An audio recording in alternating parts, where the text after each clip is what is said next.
Hello guys, আসসালামু আলাইকুম। আপনারা সবাই কেমন আছেন? আশা করি প্রত্যেকেই ভালো আছেন। তো আজকে একটা লাইভ একটা প্রুফ নিয়ে আমি আপনাদের সামনে হাজির। যে আপনারা অনেক ভিডিওতেই দেখেন বা অনেক ইয়েতেই দেখেন, অনেকের কাছ থেকেই শুনেন যে পুলিশে নাকি এখন বর্তমানে লোক নিতেছে, অনেক মানে দৌড়া দৌড়া ফাড়াই দিতেছে, যাদের ইকামা নাই, তাদের কোনো কফিল নাই বা ইকামা আছে এক্সপায়ার হয়ে গেছে, ইকামা চেক করতেছে এখন অ্যাভেলেবল। কারণ কেন দেখেন, অনেকেই কিন্তু আপনারা শুনছেন যে ইকামা ইকামা না থাকলে ধৈরা নেয়, রুম থেকে বাইরে না, বা যারা ইকামা আছে ওরা মানে ওদের তো সমস্যা নাই, ওরা বাইরেতে আছে, দেখতেছে, ঠিক আছে, সব কিছু চেক করতেছে, আবার ইকামা দিয়ে দিতেছে, সমস্যা নেই। কিন্তু যাদের ইকামা নাই, ঠিক আছে, অনেকেই আছে চোরাই মতো কাজকাম করতেছেন, ঠিক আছে, যে ইকামা নাই, যাতে পুলিশ না দেখে একই জায়গাতে কাজকাম করতেছেন। বাংলাদেশি ভাই অনেকেই আছে যে যাদের কাজকাম নাই, ইকামা নাই, ঠিক আছে, যে ওরা চোরাইভাবে কাজকাম করতেছে, ঠিক আছে, পুলিশে ধরলে তাহলে শেষ, পুলিশে ধরলেই তারপর শেষ, মনে করেন দেশে যেতে হবে। আর যদি খারাপ পুলিশের হাতে পড়ে তাহলে মনে করেন জেলও কাটাবে, তারপর আবার দেশে পাঠাবে, জেল কাটাইয়া, ঠিক আছে। আর ভালো পুলিশের হাতে যদি পড়ে তো আলহামদুলিল্লাহ, কপাল ভালো, জেলুল কাটতে হবে না, এভাবেই উড়ে পাঠিয়ে দিবে, ঠিক আছে। তো আজকে আমি সকালে যখন বের হইলাম, যে আমার একটা কাজ ছিল আর কি বাজারে, তো সকাল সকাল বের হইলাম।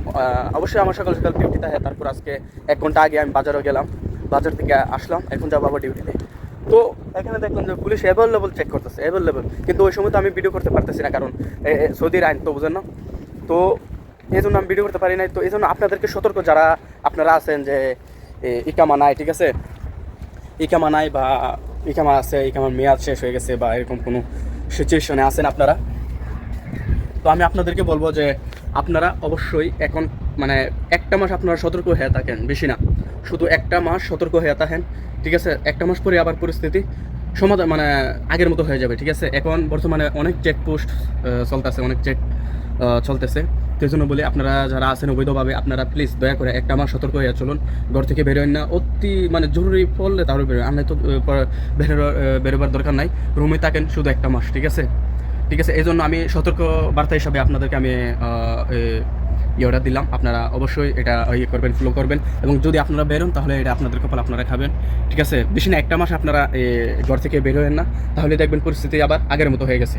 তো যারা অনেকেই আছেন যে ঘর থেকে বেরোন না, আপনারা দেখেন না যে পুলিশে দূরে নিতেছে, শুধু শুনতেই আছেন, ঠিক আছে, তাহলে আপনারা মানে 1 মাস শুধু এরকম তাহেন, ঘরের মধ্যে তাহেন, বেরোন না। এখন আসলে কিন্তু এভাবে চেক চলতেছে, ঠিক আছে। 1 মাস পরে আবার এটা আগের মতো হয়ে যাবে পরিস্থিতি। তো এই জন্য যারা অবৈধভাবে আছেন, আমি প্রিয় ভাইদের অনুরোধ করে বলবো, আপনারা সতর্ক হয়ে চলুন, ঠিক আছে। আপনাদেরকে এটা সতর্কবার্তা হিসাবে আমি বলতেছি, ঠিক আছে। আমি চাই না যে আমার বাংলাদেশে কোনো ভাই যে গ্রেফতার হইয়া বাংলাদেশে যাক, তারপর কিছু টাকা খামাইয়া, তারপর হাতে মুখ কইরা যদি বাংলাদেশে নিয়ে যেতে পারে, তাহলে আমাদের বাংলাদেশের জন্য ভালো আর ভাইটার জন্য ভালো, ঠিক আছে। তো এই জন্যই ভাই, আপনারা সতর্ক হয়ে চলবেন প্লিজ। তো এই পর্যন্ত আমার ভিডিও, তো ভালো থাকবেন, সুস্থ থাকবেন, আল্লাহ হাফেজ। আর নতুন কোনো আপডেট পেয়ে থাকলে আমি অবশ্যই আপনাদের সাথে শেয়ার করবো। ধন্যবাদ।